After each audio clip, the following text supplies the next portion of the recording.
Hello and welcome to Hatchet SMP, a bedrock Minecraft server full of strangers and friends brought together to create lore. This story so far is pretty simple. The realm starts off with 4 friends represented by 4 different Minecraft regions. They were brought together to take adventures far and wide.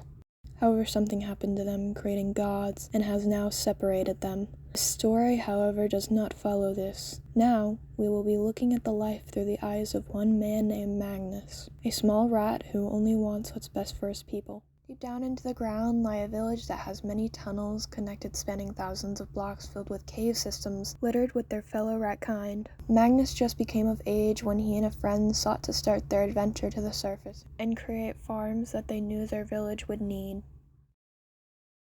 It was the brightness above that hit them first. The grass was almost a lime green, and the spot where they had dug up was shrouded in leaves.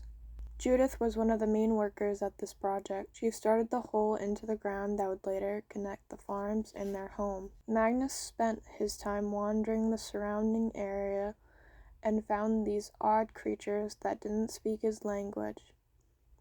However, he could trade these small green rocks in exchange for valuables. Magnus was surprised as the sun would set and these monstrous creatures came from the ground and started to follow the villagers, tearing at their flesh. However, just as quick as that happened, a giant made of iron comes out and tears the monsters to shreds. Magnus spends the next day hiding in a house till the sun comes up. After a while, returning to Judith, he shared what he had found, and both went on the journey to relocate the villagers to their own house, where they put them in a hole and later started to trade with them. The first interaction Magnus has with anyone besides another rat was a weasel who seemed stranded and needed wood for a boat. Judith later offered refuge to a squid creature who used resources from the neighboring desert to create a clear block. The third visitor wouldn't need their help, no, this one instead helped them. He offered food, took Judith to ruins where she could fight and get those armors that protected you from what crawled at night. This man called himself Rowan. However, his complexion resembled magic in books that made Magnus's hair stand. At first, Magnus disliked him.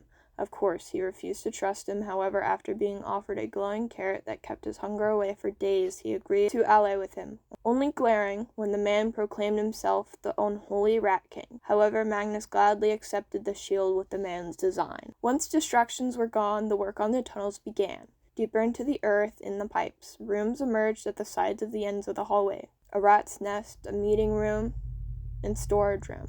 It took Magnus 3 days to move the items down and sort them, but by the time it was done, he knew the chest by heart, though Judith had a harder time. By the end, their plans came into fruition.